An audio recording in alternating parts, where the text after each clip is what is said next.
Di bababa sa 20 bagyo ang pumapasok sa Philippine Area of Responsibility kada taon.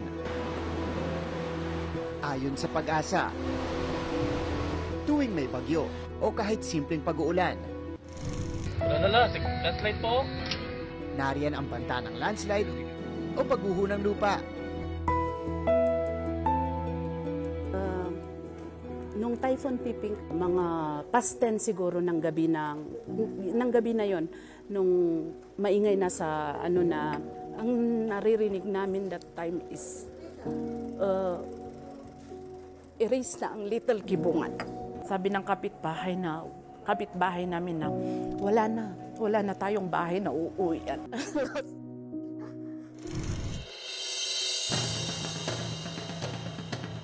Para iwas landslide at maagang matukoy ang paggalaw ng lupa, narito na ang Calamity o Cordillera Administrative Landslide Monitoring Integrated Toolbox, isang early warning system na kayang magbigay ng real-time landslide data. All thanks to this group mula sa University of the Cordilleras.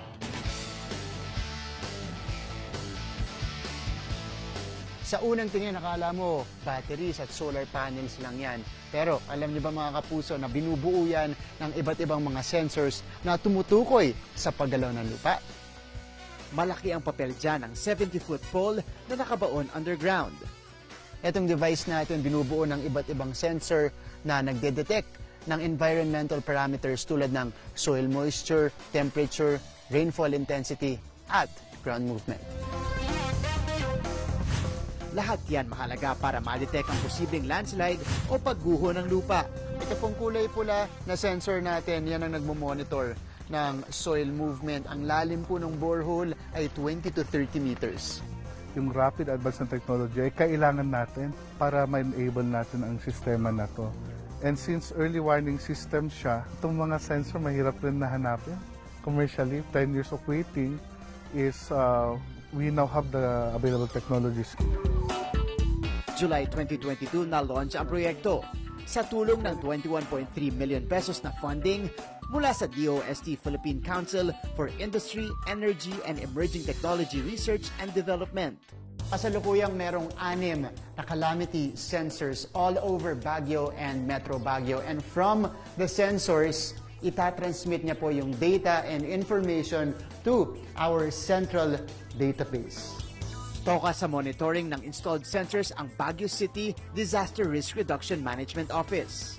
Malaking tulong for the DRM office. It would give us a lead time to warn our constituents with regards in cases that we need to do a preemptive evacuation. Certified world-class at first of its kind ang Project Calamity dito sa bansa na malaki na nga ang inaambag lalong-lalo na sa pagpo-provide ng early warning system sa mga landslide-prone areas. Para sa GMA Integrated News, ako si Martin Javier. Changing the game! Sa isang iglap,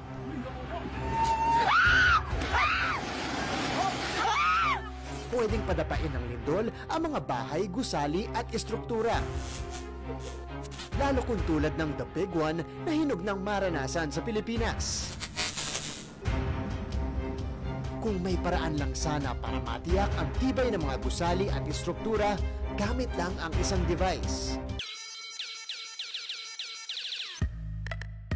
Pasok! USHER o Universal Structural Health Evaluation and Recording System.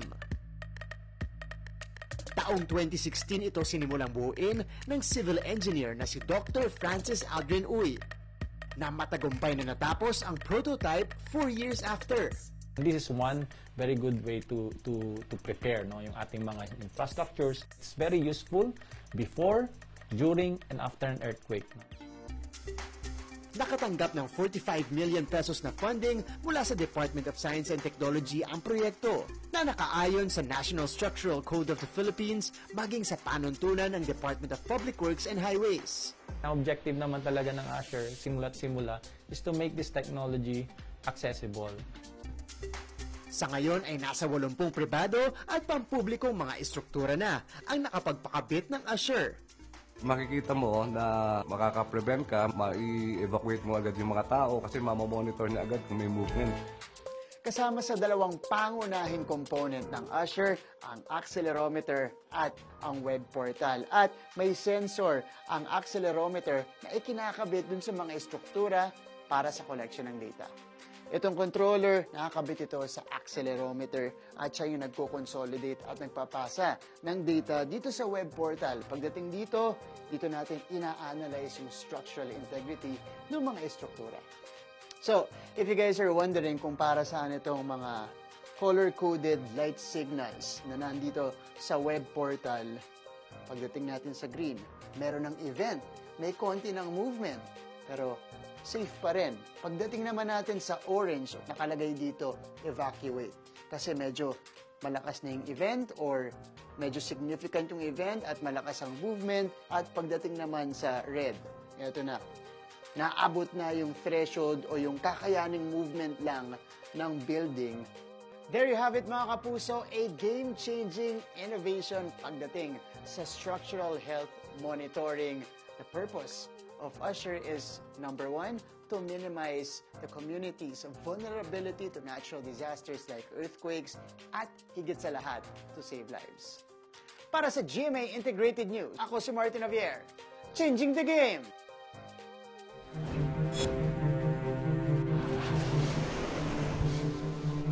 Sa panahon ng sakuna at kalamidad, may all-in-one mobile vehicle na pwedeng maging kasangga. Powered by sustainable energy, kaya all goods kahit walang kuryente. May command center din with localized weather station. Na-equipped with rescue and emergency medical equipment. At kompleto sa amenities gaya ng kusina at detachable portable bathroom.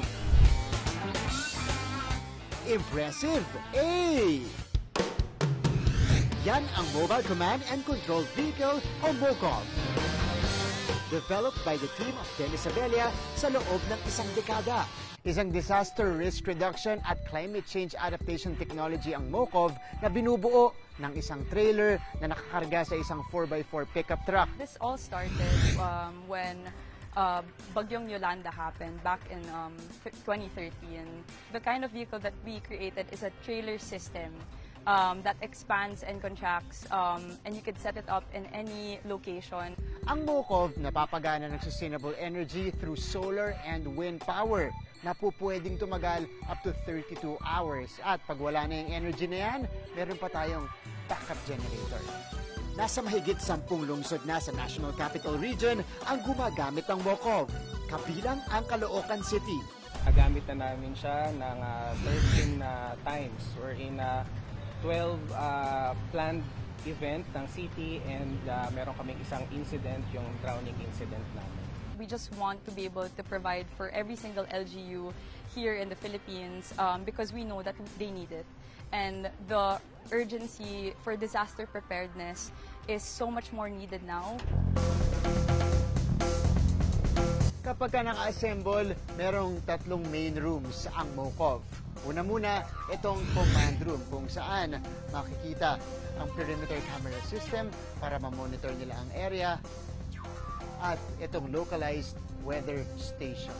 At iba't ibang communication system na kapaloob dito sa command room, ito naman ang kanilang sleeping quarters. Susunod naman, itong pantry area kung saan makikita natin ang kanilang built-in kitchen, nagsisilbiding war room, itong ating ikalawang kwarto. And the third and final room dito sa MOCOV ay ang rescue and medical triaging area kung saan makikita natin ang iba't ibang emergency at medical equipment. A game-changing modern hub of technology made by Filipinos for Filipinos na perfect for our disaster response here in the Philippines. Para sa GMA Integrated News, ako si Martin Javier, changing the game!